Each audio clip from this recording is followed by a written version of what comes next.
Are you struggling to decide between a prime and a zoom lens? Maybe you've heard that prime lenses look better and that zoom lenses are more versatile. So which one's actually worth your guys' money? Today we're going to be doing a side-by-side test to show you guys what the difference is, and by the end of the video I'm going to let you know which one I would choose. If I could only choose one lens, a prime or a zoom, which one would I choose? That's at the end of the video. Alright, primes and zooms. So prime lens is fixed focal length. So if you got a 50mm prime, that literally just means that 50mm is the only focal length you'll get out of that lens.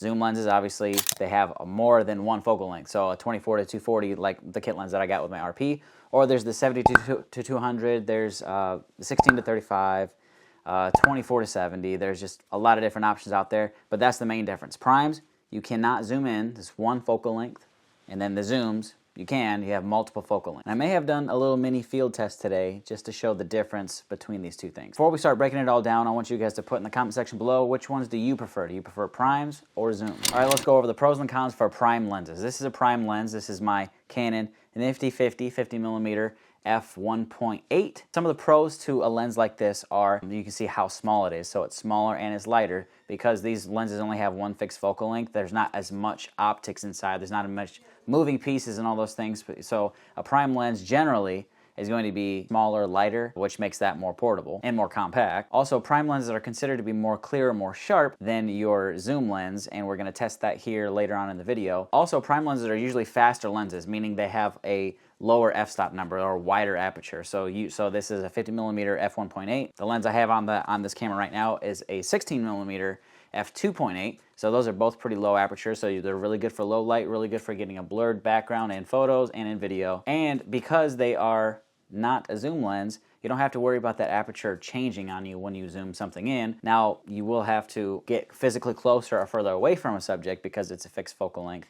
But like I said, that aperture number is never going to change because it's a prime. And that leads us into our cons. So like I said, because it is a fixed focal length, if you want to punch in on something or if you want to get further away from something, then you can't just adjust the lens. You're going to have to physically move the camera in space and either get closer to something or further away from something. So that's not always ideal. They can be more expensive too. There's a lot of different factors that go into the price of a lens like these. So like this is the Nifty 50. It's called that because it's a good lens, it's decent, but it's not like the Canon super nice lens. It's not the L series lenses, right? So this is like a budget 50mm prime.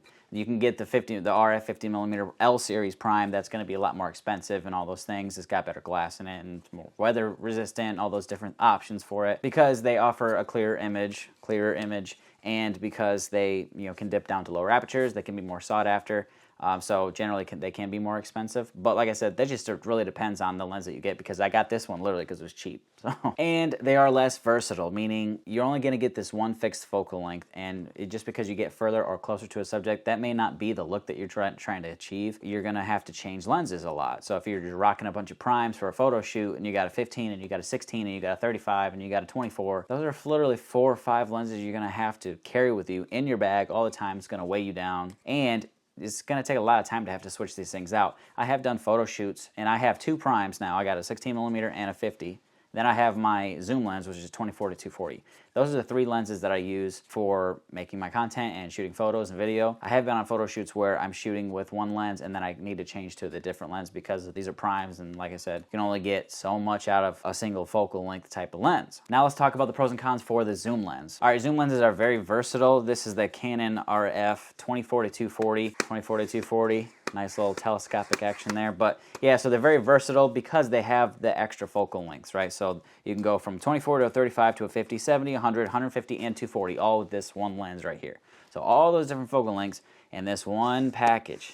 It's like a do-it-all type of thing. You got 24, which is considered wide, not ultra-wide, but it's wide enough, and then 240, which is pretty decently punched in. This is a solid option for anybody who needs a lot of versatility. So if you're going to go shoot a wedding and you need a lot of different focal lengths on the fly, you need to be quick.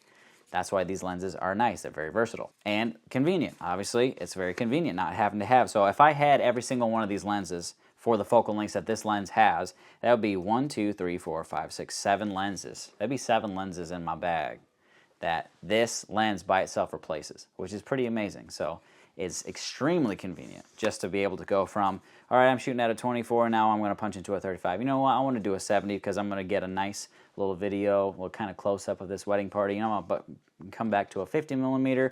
Oh, I'm going to punch way in at a 240. really cool to have. And it can be cheaper because you think about it, these zoom lenses are going to save you money if you consider the fact, so like I said, that the prime lenses can be more expensive. Yes, and the reason for that is because you're going to have to buy 1 million of them, right?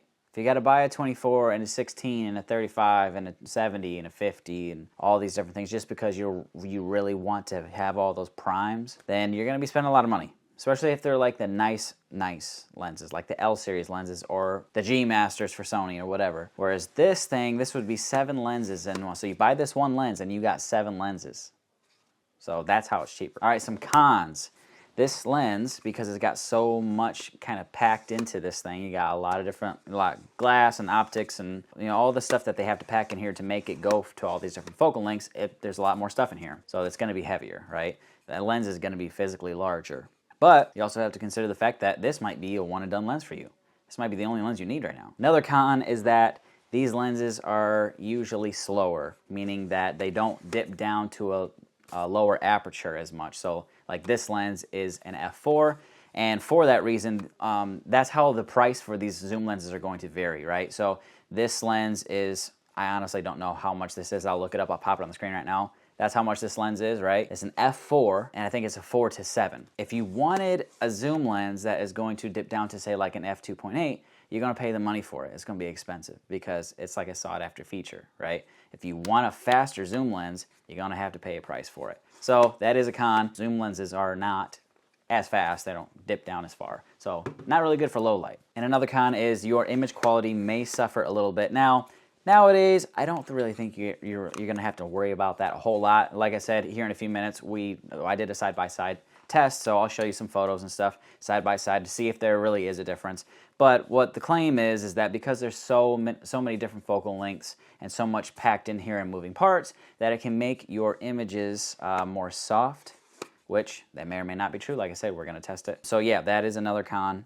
Yeah, your image quality may suffer a little bit, but today's day and age, the technology is so good, I honestly don't know if you're going to be able to tell the difference. Now, I will say there is something to be said for quality. If you say you are going after the portrait photography in your area and you really want to be you want to be set apart and you want it to be crisp and clear, and so you're kind of afraid to do a zoom lens for that reason because you want the best of the best of the best image, the sharpest possible and all these different things, maybe steer away from a zoom lens. But I don't know. Like I said, we're going to test it. That's the 3rd time I've said it now. All right, now that we've gone over the pros and cons for the prime and the zoom, let's go ahead and look over some of these photos from our side-by-side field test. All right, so here's some side-by-side photos. So I used the 50mm prime, and then the zoom lens, I did 50mm. And I tried to keep the settings the same as I possibly could. This is the 50mm prime, 1/250 the shutter, f2.8, ISO 100. Now, if I go to the 24-240, all the settings are the exact same. The only thing is different is this is an f5 because the zoom lens, obviously there's the con part, that zoom lens does not go all the way down to a 2.8. Plus, when it's zoomed into a 50mm, it actually is an f5, and that's the lowest I can go. So that's what the difference is. But I took a different shot with that zoom lens to I changed the settings to try to even out the exposure, okay? So this is the nifty 50, and this is the 50mm 24-240. So let's go ahead and let's just gauge for sharpness, okay? So how sharp, this is the 24-240 50mm lens, and this is the 50mm prime. So obviously you can see there's a decent amount of sharpness that is lost out of the 24-240. But, so in this comparison right here, exposure being the same, you lost some sharpness on the zoom lens. There's quite a bit more detail with the 50mm prime. So let's move on to a different shot. This is the 24-240 1/125 shutter, f5, ISO 100. Exact same settings, everything, and this is the 50mm prime. So if I zoom in, here is so you got pretty clear on the netting, a little bit lacking back here where the hardware is for the actual rim. If I switch over to the nifty 50mm prime, you can see the difference. There's quite a bit more detail right there, and it's more soft there. Same exact settings, same exact focal length, 2 different lenses. So again, 50mm prime was more sharp. Now this one surprised me right here. Different test. Got this shot of this little Jeep. This is the 50mm prime, 1/180 shutter, f5. If I zoom in, okay, this is what it looks like. It's honestly not that sharp. I mean, it's decent. It's a good picture. It looks fine, but when you zoom in, there's a little bit of sharpness gone. Okay, and by the way, I did touchscreen focus, which means that I touched the part on the screen on my camera that I wanted to take a picture of, that I wanted to be in focus. So it's the whole thing. Well, maybe you just picked some. Maybe you just the focus isn't the same. No, it's the exact same. So now let's look at the 24-240. Same picture. I couldn't tripod this one, so it's a little bit different. But the focus was both locked onto the Jeep. So let's zoom in. This is the 50mm prime, and this is the 50mm 24-240 zoom lens. You can see there's the prime, and there's the zoom lens. I'm trying to show you a little bit, but you can see Power Wheels is pretty sharp right there on the zoom lens, and it's a little bit fuzzy on the prime. So for this picture, it was opposite. Which is kind of weird. Another thing we did just to show you guys what focal length actually does to your images. I tested everything. I have a 16mm wide-angle lens prime, a 50mm prime. So what I did was I took a photo with my 16mm prime, and then I took the zoom lens and I took a shot at every single stop. So at 24, at 50, at 24, 35, 50, 70, 150, and 240. That's 7 different focal lengths. So plus the 16mm wide. So here's the 16mm. Wow, there's a 16mm, right? And then it goes 24, 35, 50, 70, 100, 150, and that's blurry, 240. If I just go through them quick, it's pretty crazy. You see how much more compression you have. And I was standing in the exact same spot. So I stood in the exact same spot. I tried to keep myself filling up as much frame as I could. So it was basically the exact same shot. I just had to move the camera back for deeper focal lengths. But yeah, so 240, a lot of compression. Everything kind of looks bigger, wider. So like if you're shooting something and you don't want people to look like they're heavy, just saying, don't shoot like this, okay? And then, but also don't shoot at a 16mm wide, because this is what you'd look like. It looks way different. Everything's distorted, so pretty crazy. So yeah, that's the difference between all the different focal lengths. Is the larger the focal length, the more compression you're going to have. So you can see this is the 16mm. The background's nice and wide, and if you go to the 240, you can't see any of the tree line at all. It's completely compressed. So pretty cool. All right, so we're going to do a quick little practicality test. I have the 16mm on my camera right now. All right, I'm just going to pretend that basically I'm taking some photos of somebody. I got the 16mm on. I want something super wide.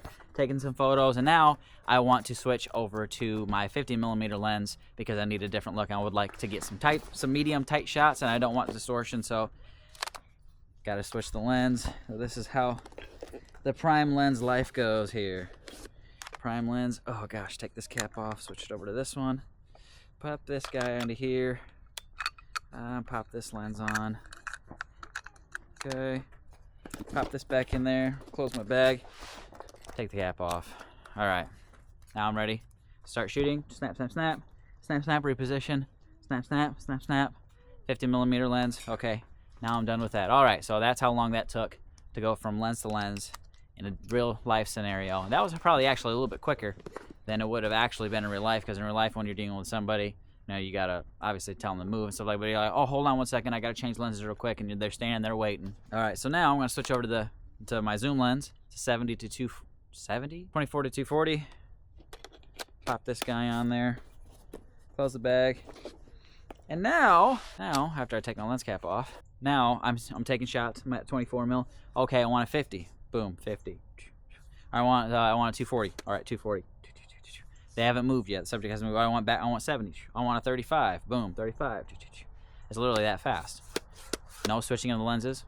So that's the difference between the zoom lens and prime. But I will say, I always go back to my prime lenses because there's just something about them, the look. I don't know what it is, but if I shoot 50mm with my zoom lens or shoot 50mm with my prime, besides the aperture part, maybe it is the aperture or the blurry background, I don't know, but I always gravitate towards my prime lens because I just love the look of it. There's something about the look. All right, so when should you use primes versus zooms? Primes should be used if you're shooting any type of portraits, low light scenarios. You need something super duper sharp. You need something to look more cinematic. Zooms are gonna be more versatile, so bring them into a situation where you're not really sure what type of focal lengths you're gonna have to work with. That way you have more options with one package. Anytime you're gonna be traveling, because it's lighter, you put one lens in and it covers a broad spectrum of focal lengths. And anytime I'm doing a good mix of photo and video, it's always nice to just have a good versatile lens like a zoom lens, so you have a lot of different options. Now, which one would I pick? If I picked one lens, prime versus a zoom, which would I pick? Now, this is a hard choice only because I really love the look of prime lenses. I don't know what it is about them, but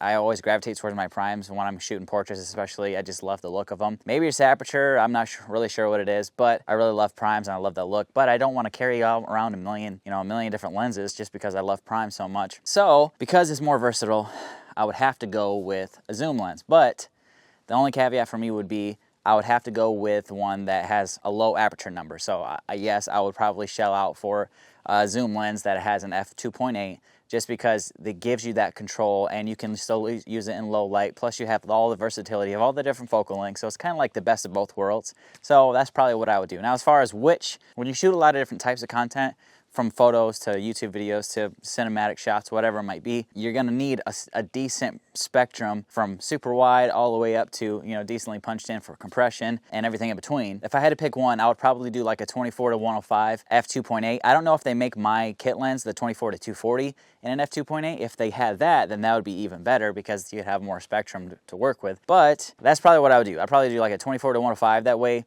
you have 24 still wide. It's not super wide, but usually it's wide enough. And then you would have all the way up to 105 to be able to punch in, get a little bit of compression, get a lot of different shots. Then you'd have the 85 millimeter in there. You'd have the 50 millimeter in there, 70 millimeter. So that's a really good, I think that's a pretty decent range. So that's what I would pick. I would pick 24 to 105 f2.8, one and done lens. That would be my final choice. So now we got everything broke down. What would you guys choose? Would you choose a prime lens or zoom lens? And which one, if you choose either, which focal length or which zoom lens would you pick? Put that in the comment section below. Also, if you like this video, I just shot a whole nother video on how to shoot in manual. So now that you picked a lens, go ahead and click on this video here and you can go over and learn how to shoot in manual mode. So I will see you guys in the next video.